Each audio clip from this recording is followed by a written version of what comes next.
What would you like in your politicians? Would you like me to have a law degree? Like, why? I have life experience. I watched a treasure of my childhood, which was the Columbia Gorge, burn to the ground. And I had to breathe smoke for years because all of a sudden September was the month where there was just wildfires everywhere. Like, that didn't exist when I was a kid. That's life experience that I care about, and that's what I want to change. So why do I need a law degree to do that? Hello and welcome to Planet Critical, the podcast for a world in crisis. My name is Rachel Donald. I'm a climate corruption journalist and your host. Every week I interview experts who are battling to save our planet. My guests are scientists, politicians, academics, journalists, and activists. They explain the complexities of the energy, economic, political, and cultural crises we face today, revealing what's really going on and what they think needs to be done. These are the stories of the big picture.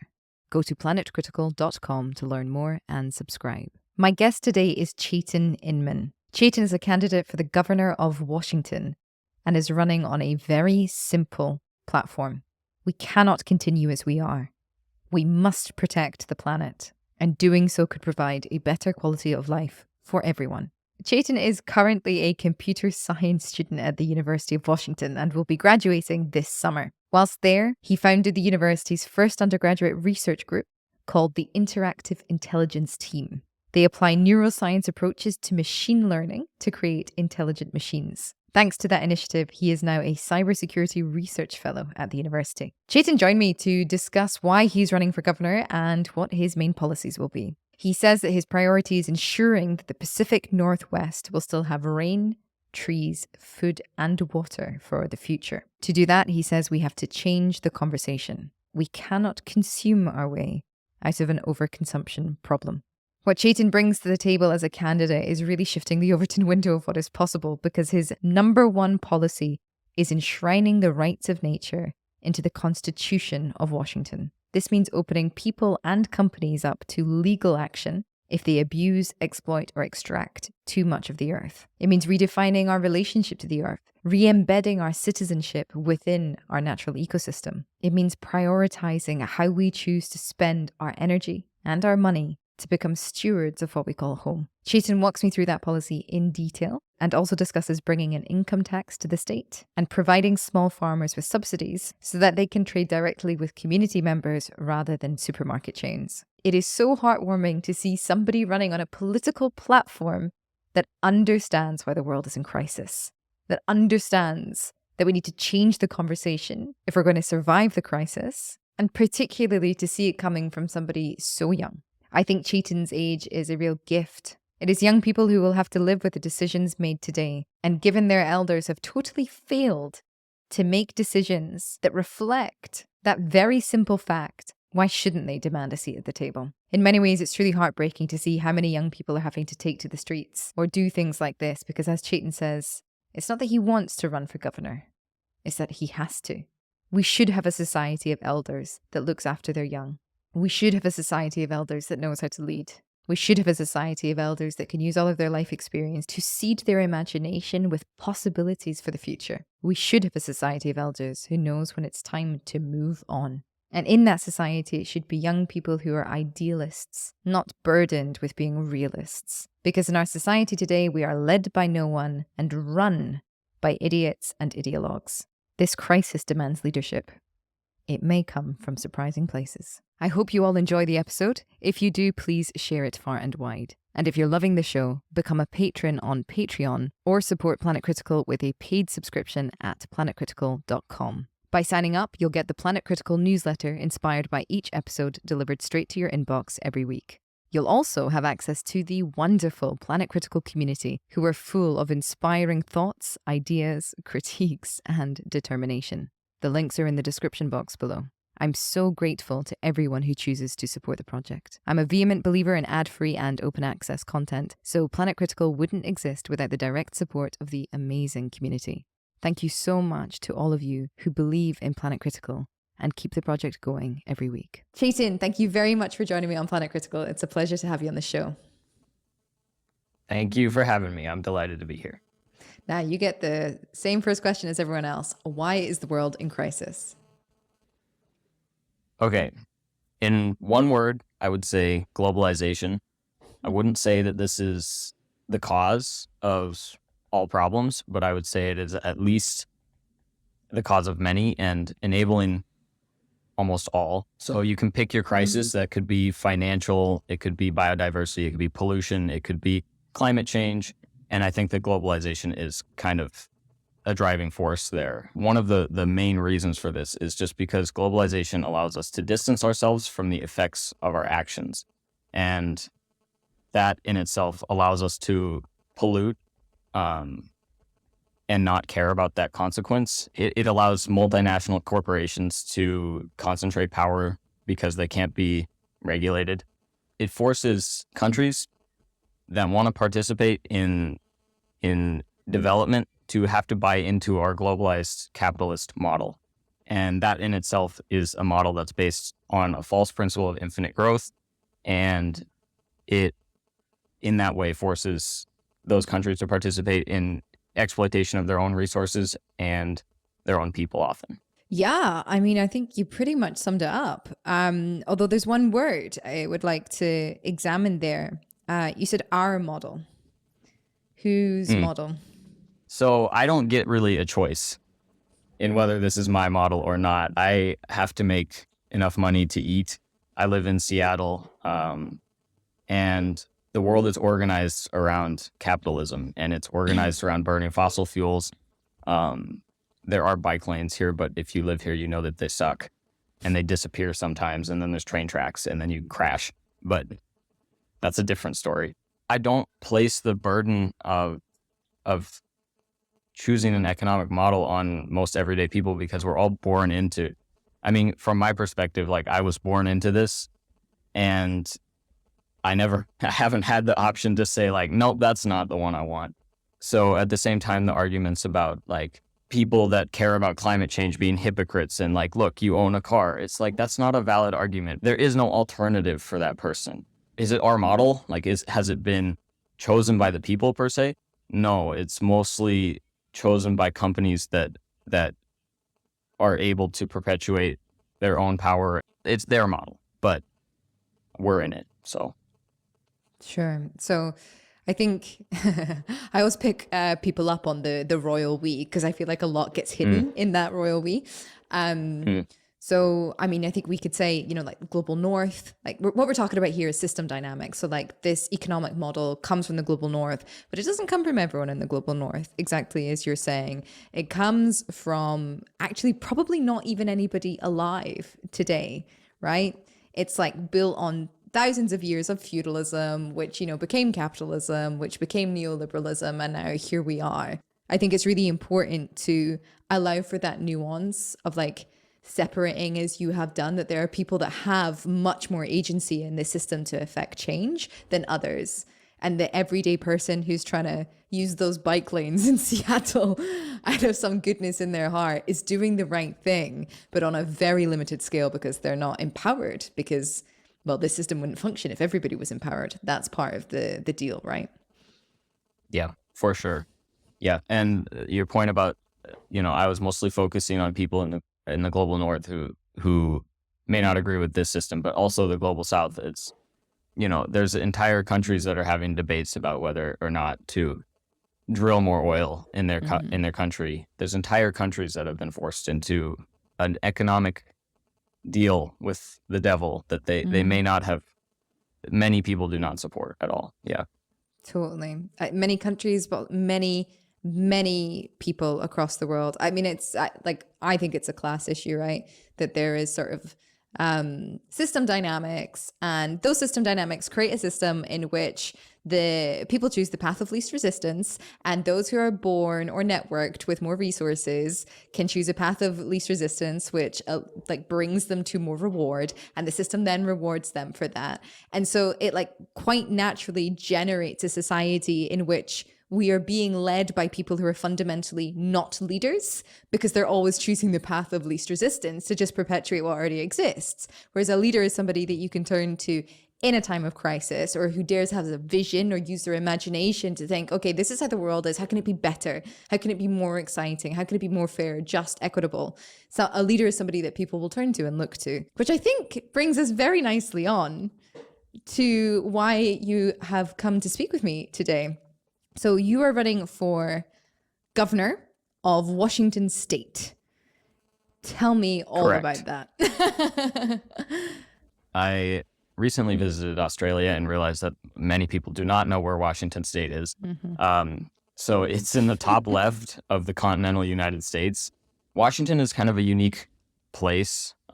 It's progressive, but it's also full of some of the biggest companies in the world.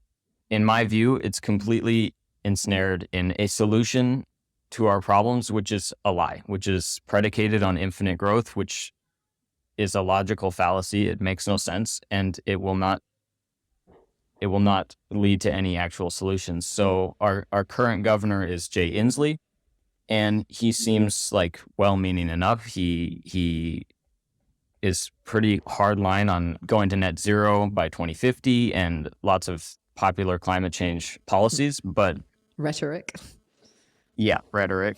And Washington does, for all his words, like Washington does have a cap and trade tax on carbon. We're progressive and we want to do something about the environmental destruction that we see, but we're also getting misled by the corporations that we have chosen to support in our state. And the current candidates for governor either don't see this or they choose to ignore it. And I would like to start a different conversation. Correct me if I'm wrong, but you're graduating university in later this year, aren't you? Yes. Okay. Yes. So you're going to be fresh off of campus and aiming for this pretty big political position. Some people, probably not very many people listening to this show, admittedly, but some people would say, hey, kid, how do you have the gall to do that? Don't you need to go out and get a little bit of life experience first? So beyond opening up the conversation, why are you making such a big move at such a young age? Thank you for asking that. I also hate that question because it's just, what would you like in your politicians? Would you like me to have a law degree? Like, why? Would you like me to be practiced in defending any argument, no matter whether I believe it or not? Like, I don't think that that's especially valuable. I have life experience. I watched a treasure of my childhood, which was the Columbia Gorge, burn to the ground. And I had to breathe smoke for years because all of a sudden September was the month where there was just wildfires everywhere. Like, that didn't exist when I was a kid. That's life experience that I care about, and that's what I want to change. So why do I need a law degree to do that?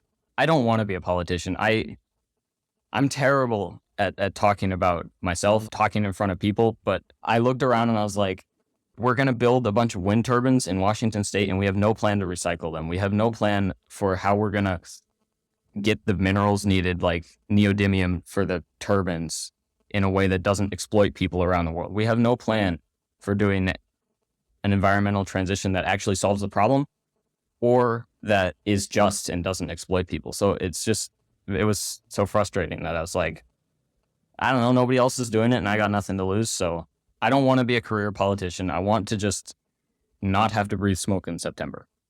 I think you can kind of like get through life with two questions. One is why. It's a very important question. And the second one is why not? So I think it's a totally valid response to say you're not seeing the kind of politics in the world that you want to. And so you're going to do it even if you actually don't particularly want to. I really respect that, Chaytan. Really, really respect that. So let's go on to some of these policies or ideas that you would want to bring to Seattle. Because just listening to you, it's clear that you are very au fait with systems change, with the energy transition, the reality of the situation that we're in today. So what are the first things that you would do as governor? If nothing else, my main goal is to push for people to enshrine rights of the earth in the Washington Constitution, which has been done by other countries like Ecuador. It's been done on some native tribes in America. A lot of the policies that Jay Inslee does support, I also support, like the cap and trade tax. But I feel like it's really missing the big picture, which is that we just can't outconsume a problem of overconsumption. Like we use too much energy. Washington is pretty lucky. We get to have 66% of our power come from hydropower. That in itself is not a perfect solution. It's not a perfect energy source. It has destroyed a lot of indigenous livelihoods. The main policies that I disagree with Jay Inslee about are when he says something like, we're going to get to net zero by 2050 and continue to grow our economy in Washington state through the clean tech sector.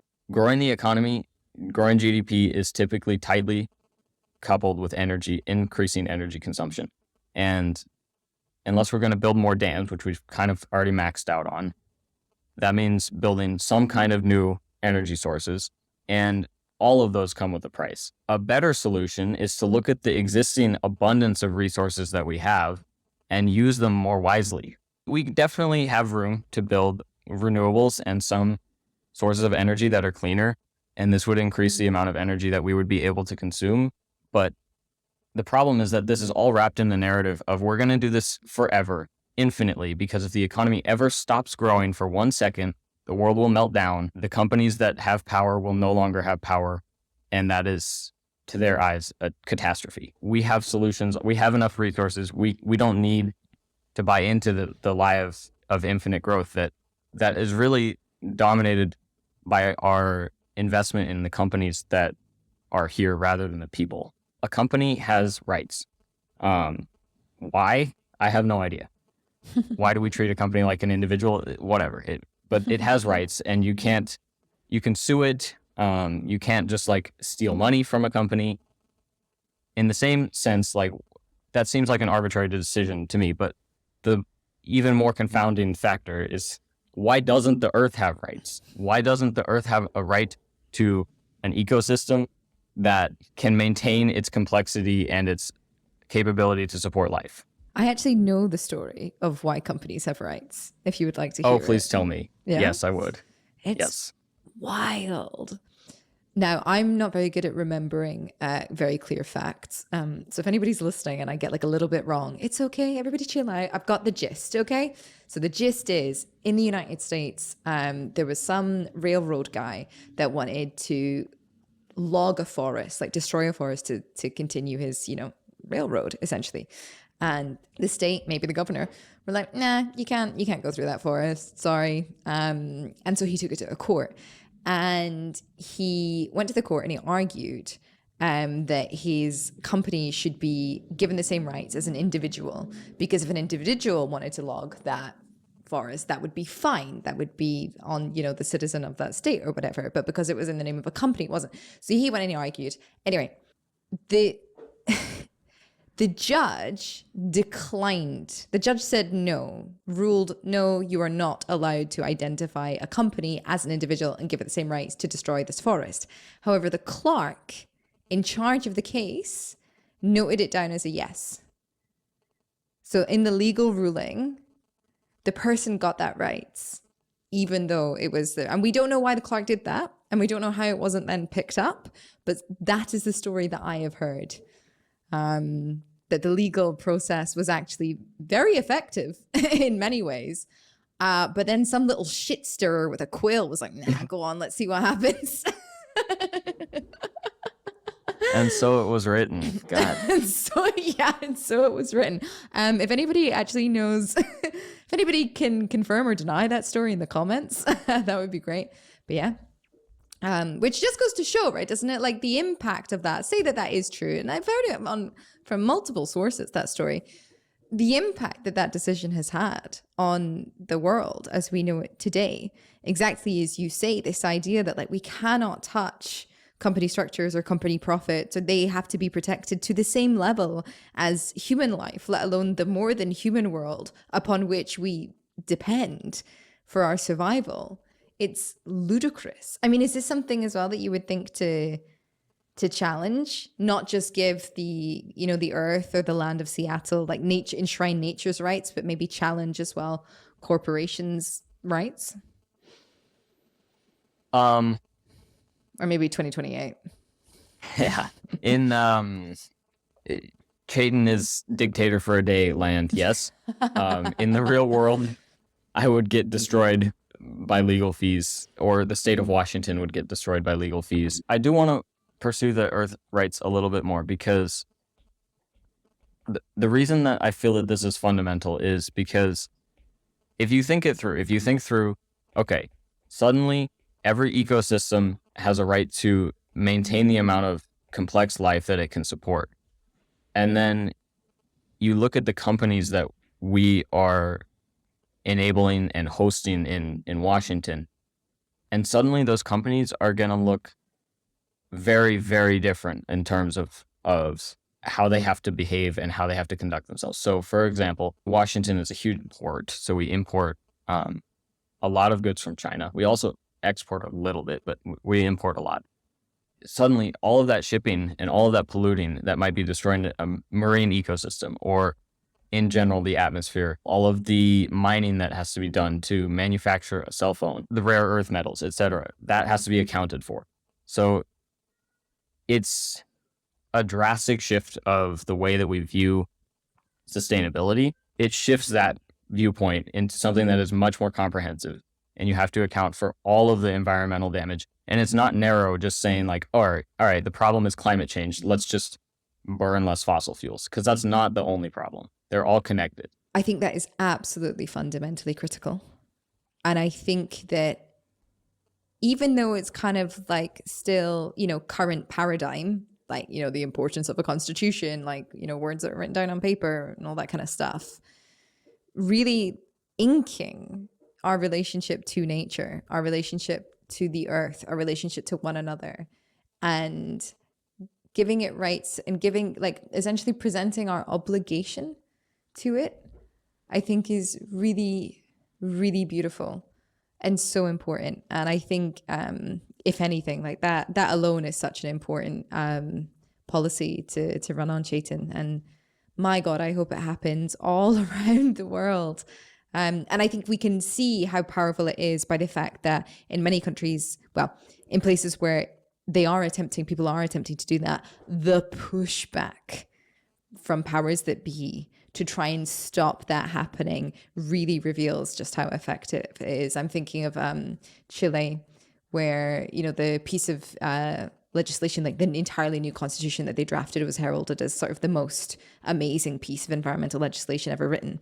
And then there was a concerted effort by the right wing across the entire world. Everybody from The Economist to the Washington Post decided to run a hit piece on this constitution a couple of weeks out before the vote, and it failed, unfortunately. But it was amazing, and to think of what could have happened if it came through. Yeah, the pushback that certain policies get is a good litmus test of how much is it going to change this system that is exploiting the world, because they don't want it to change. Mm-hmm.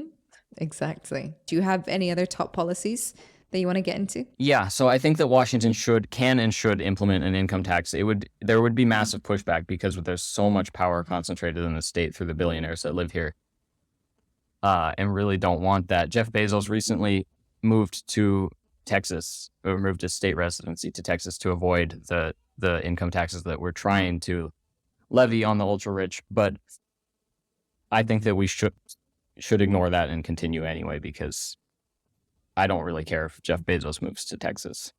He can go launch his rockets over there. Good riddance, Jeff.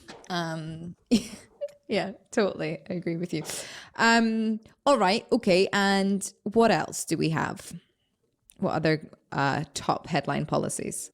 The second most important thing to me is really agriculture. I'm going to talk to the technologists of Seattle, the computer scientists, all the people that are coming here to work at Microsoft, Amazon, Apple, Google, Facebook, all of the headquarters here, and they do care about the environment. I've met so many of you. You studied computer science, you studied whatever it is, electrical engineering, and now you have to go get a job, and you're also a part of this system.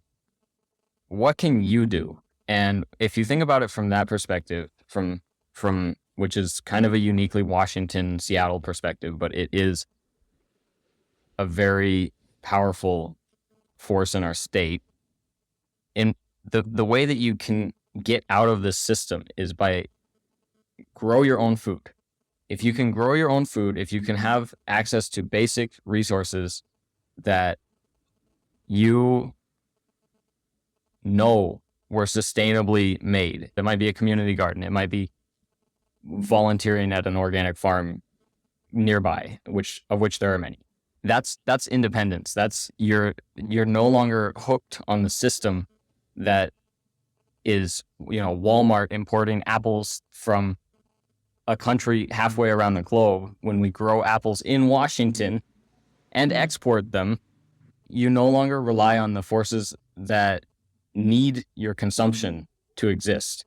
So that's food sovereignty, and that eliminating those subsidies for industrialized agriculture, making it easier for farmers to sell direct to consumer, which California is an example of a state that does a pretty good job of that. So in Seattle, we do have a lot of farmers markets, but also a lot of our growers are in Yakima or on the other side of the Cascade Mountains. So it's kind of difficult. Like, they don't have a market right in Yakima, like a large market to sell to. So if you directly connect those places, or you provide subsidies to the local farmers to set up their own farm stand, etc., those kinds of things would make it a lot easier. So your top three policies are enshrining the rights of earth in the Constitution, levying an income tax in Washington, and sorting out the agricultural system.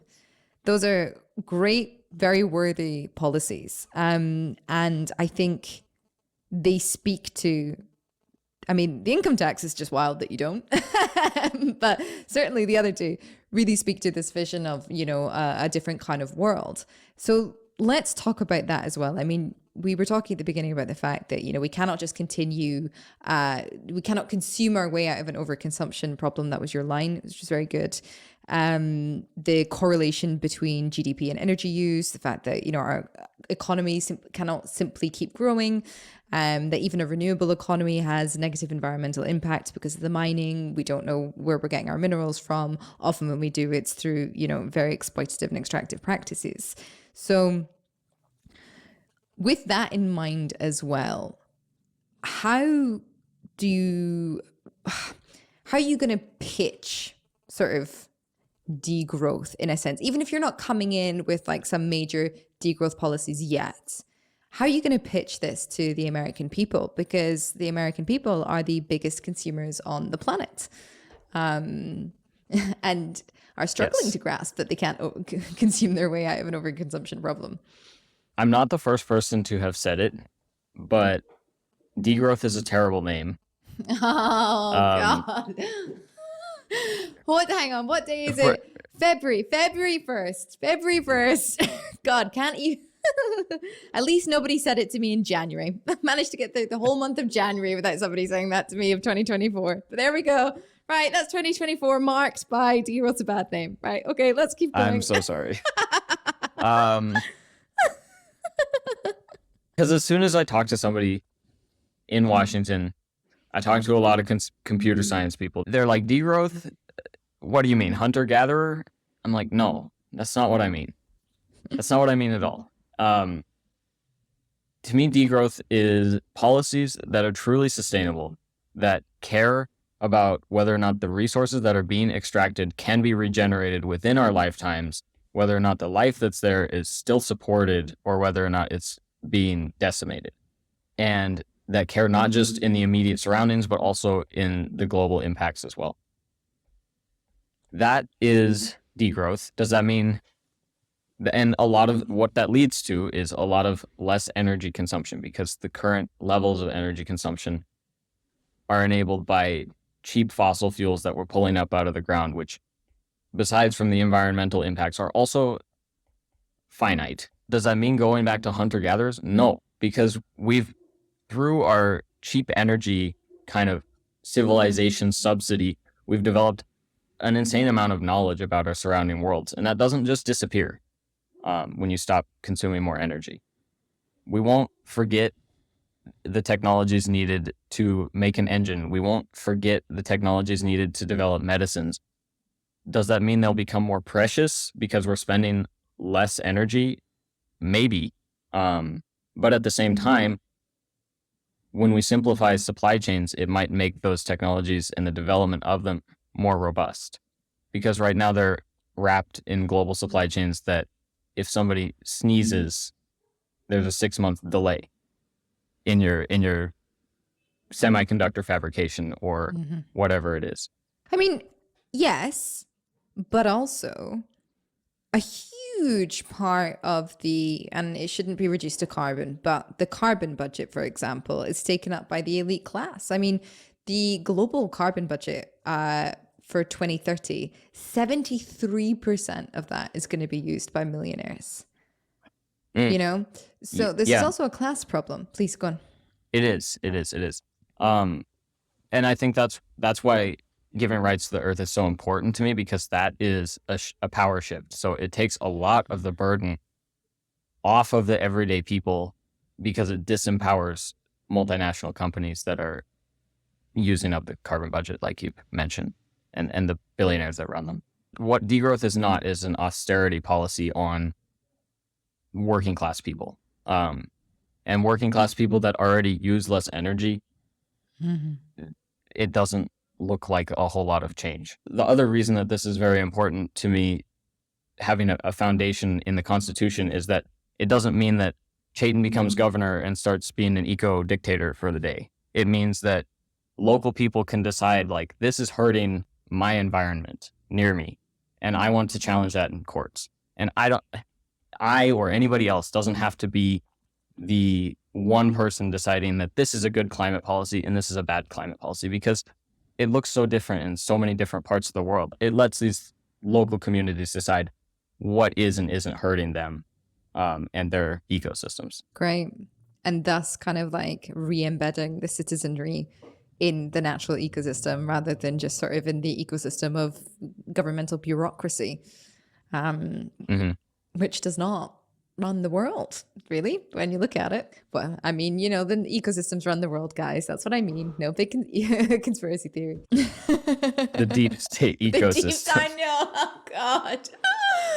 Oh, it's not. Yeah, no. Okay, so essentially what I'm hearing is that you think enshrining the rights of the earth and the land and nature in the Constitution to be protected in the same way that we protect sovereign individuals would serve the purpose of essentially tackling the degrowth problem, or the degrowth question, not problem, sorry. Because through that piece of legislation, it would become much harder to extract from the earth, much more difficult to exploit the earth. We would have to become more particular about the kinds of things that we were using. We would have to recognize sort of the finite nature of a lot of these things, recognize the precious nature of a lot of these resources, and begin to prioritize as a citizenry. What is it that we are willing to do? What is the impact that we are willing as well to receive, in a sense, or to suffer from? Because as we harm our ecosystems, as you say, there are impacts on our local environments. And thus begin to reshape our relationship to the world. Yes, yeah. And thank you for summarizing my thoughts so nicely. I would add on to that, I guess, to drive the point home. So I meet a lot of degrowth people, and they all have patches on their pants. And I am also one of these people that has patches all over some of my beloved pants that I refuse to get rid of. When somebody patches their pants, the GDP of wherever they are located does not go up. It's not rewarded whatsoever. It doesn't help any company. It doesn't help Levi's. It doesn't help whatever. Nobody bought anything. Nobody sold anything. But that person fixed their pants, and they don't have to use more resources from the earth to get new pants. So from the perspective of the earth, this is a win. From the perspective of capitalism, this is an utter loss, and we should be advertising far more heavily to get this person to consume more shit. Mm-hmm. This is why we need something that recognizes, I mean, economists talk a lot about externalities and, all right, let's just tax the things that we're not accounting for. But again, this is a solution that requires somebody to evaluate every single decision and say, oh, that wasn't accounting enough for the environmental toll here and there, and we need to put some monetary value on how much resources were lost there. And it's just far more easier to distribute that among people and say, here you go. You have the power to tell us like how this is hurting you and how much it costs you and your environment around you. Wonderful. Well, Chaytan, thank you so much. This is just, I'm so thrilled to see someone like you going for a position of power in order to try and do some good. Well done. Good for you. Now, tell us, when is the vote? How do people vote? And all of that pertinent information. Do they need their ID card? Is it in person? Like, let's get all of this. Let's do the admin here. Okay, fantastic. Washington has a top 2 primary system for governor. What that means is that there is one vote in August, on August 6th, but you can vote before then because Washington has a robust mail-in system. So you should get a ballot in the mail. Then you select your top choices for candidates for governor. The top 2 people from the August primary that get the most votes then advance to the general election in September. Those 2 people will be the people that debate and get a lot of news coverage, etc. Up until that point, it's going to be kind of a free-for-all. August is when you need to think about voting. You should get a ballot in the mail. My name's Chaytan Inman, and you should see my name on it. Ticket. All right, Chaytan, thank you very much for your time today. Thank you so much. I'm honored to be here. It was a pleasure speaking with you. If you want to learn more, I've put links to everything in the description box below. Remember to subscribe to the channel if you're new here and share the episode if you enjoyed it. To support the show, subscribe at planetcritical.com, where you can read the weekly newsletter inspired by each interview. You can also become a Planet Critical patron. All links are in the description box below. As always, my deepest thanks to that community. Planet Critical wouldn't exist without your support. Thank you everyone for listening and for coming on this journey together.